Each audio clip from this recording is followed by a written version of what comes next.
Seperti Bani Israel, ada salah satu ahli ibadah di kalangan Bani Israel itu, karena nggak berilmu, merasa nggak sengaja membunuh tikus, itu merasa berdosa sekali. Ada nggak sengaja menginjak tikus, terbunuh, akhirnya tikusnya mati, merasa berdosa. Setelah itu menjadikan bangkai tikus itu digantung, digantung, dikalungkan di tubuhnya, dibawa kemana-mana selama 70 tahun, ke kamar mandi, ke masjid, ke pasar, ke semua tempat dia berkunjung, dia berada, tetap dibawa bangkai tikus itu. Kenapa? Ya karena merasa berdosa, merasa mungkin waktu itu nggak boleh membunuh tikus atau apa. Kalau sekarang kan disarankan dalam membunuh itu yang beradab atau berakhlak. Dan yang diperintahkan untuk dibunuh babi, ular, cicak, apalagi tikus. Itu termasuk hewan yang disarankan atau diperintahkan untuk dibunuh. Nah mungkin dulu nggak dibolehkan atau nggak disarankan untuk membunuh tikus. Merasa berdosa sampai begitu bangkainya tikus itu dibawa kemana-mana. Untuk dalam tanda petik menebus dosanya itu begitu. Kenapa? Karena nggak berilmu. Merasa itulah sikap yang terbaik. Karena takutnya kepada Allah, mewujudkan rasa takutnya itu dengan tidak didasari ilmu. Nah, ada yang dulu-dulu itu tidak didasari ilmu, mewujudkan rasa takutnya itu sampai-sampai menganggap Allah itu punya anak. Kalau orang Yahudi menganggap Uzair itu anak Allah. Orang Nasrani menganggap Isa bin Maryam itu anak Allah. Itu anggapan-anggapan yang keliru. Makanya dikomentari oleh Allah di surat yang dimuat di surat At-Taubah ayat 33-an itu ya. Atau 30 ya. Sekitar ayat tentang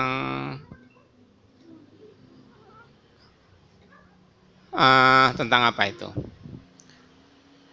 A'udzubillahi minasyaitonirrajim. Maqalatin nasara Uzairun ibnullah Maqalatil yahudu Uzairun ibnullah Maqalatin nasara al-masihu ibnullah. Qatalahumullah anna yufakun. Mereka dilaknat atau dimurkai oleh Allah karena anggapan itu. Sebenarnya mereka begitu itu karena rasa takutnya kepada Allah Subhanahu wa ta'ala. Dengan menganggap begitu. Kenapa? Karena tidak didasari oleh ilmu. Atau kalau orang-orang Yahudi, sebagian sikapnya bukan tidak didasari oleh ilmu, tapi karena didasari oleh tidak takut kepada Allah Subhanahu wa ta'ala. Melanggar ketentuan dari Allah Subhanahu wa ta'ala itu didasari karena tidak takut kepada Allah Subhanahu wa ta'ala. Sampai-sampai dijuluki oleh Allah sebagai al-maktub, orang-orang yang dimurkai, seperti membunuh para rasul. Bukan nggak tahu, tetapi ya karena bagian, karena kesombongan, karena penolakan dalam hati, akhirnya melanggar ketentuan-ketentuan dari Allah Subhanahu wa ta'ala yang sudah diketahui. Dia tahu tapi dilanggar. Kenapa? Nggak takut Allah. Nggak takut Allah itu ya juga karena nggak kenal Allah. Nggak kenal bahwa Allah itu maha kuasa, maha membalas. Nggak kenal itunya. Yang dikenal hanya syariat Allah, ketentuan-ketentuan Allah. hukum-hukum Allah, tetapi zatnya Allah tidak dikenal, sehingga nggak takut kepada Allah Subhanahu wa Ta'ala. Sebaliknya, orang-orang Nasrani nggak begitu kenal dengan syariat Allah, ketentuan hukum-hukum Allah nggak begitu kenal, tetapi sangat kenal eksistensinya Allah, zatnya Allah, sehingga sangat takut kepada Allah Subhanahu wa Ta'ala. Nah, dengan takutnya itu dia mewujudkan dengan ketaatan. Takut kepada Allah diwujudkan dengan ketaatan, tapi nggak tahu bagaimana caranya taat, nggak didasari oleh ilmu, sehingga peribadatannya ya mondar mandir, nggak terarah, sampai dijuluki oleh Allah sebagai al-dhalin, orang-orang yang sesat. Dalam berjalan menuju Allah itu tersesat jalan. Kalau umpama jalan menuju Allah itu ke utara, dia ke selatan atau ke timur, ya nggak nyampai kepada tujuannya. Umpama itu ya, kalau diumpamakan menuju Allah itu ke utara, itu namanya sesat. Di banyak ayat disampaikan kesesatan itu ada yang biasa-biasa saja, ada yang kesesatan yang jauh, dhalalan ba'ida, kesesatan yang jauh. Jauh itu apa ya? Yang 180 derajat itu. Utara ke selatan, itu kan 180 derajat, semakin menjauh. Tetapi kalau utara ke timur atau ke barat, itu jauhnya biasa-biasa saja, itu tersesat juga. Ada yang agak sesat, arah yang asli, yang normal itu ke utara, tapi dia ke barat laut atau ke timur laut. Itu kesesatan yang dekat, tetapi semuanya itu ya sesat. Yang dianggap ideal itu siratal mustaqim.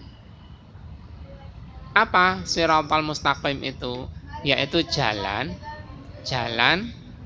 orang-orang yang diberi nikmat oleh Allah. Siratal ladzina an'amta alaihim.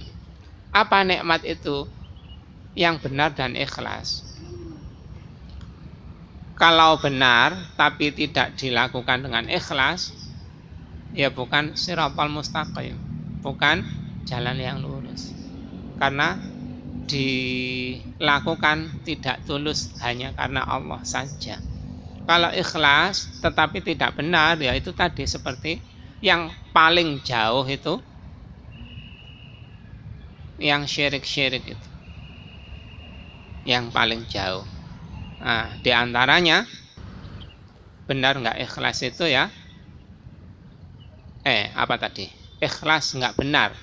Ikhlas nggak benar itu orang-orang yang beribadah tetapi ibadahnya nggak diterima karena nggak berdasarkan petunjuk dari Allah Subhanahu wa Ta'ala, nggak berdasarkan petunjuk dari Nabi Muhammad SAW, dan itu dilambangkan oleh orang-orang Nasrani, al-dhalin.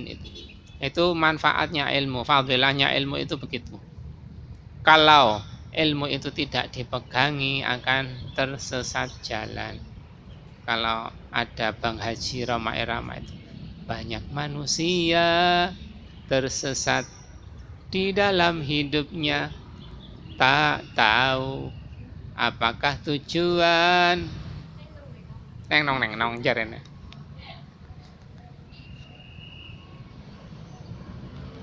Itu yang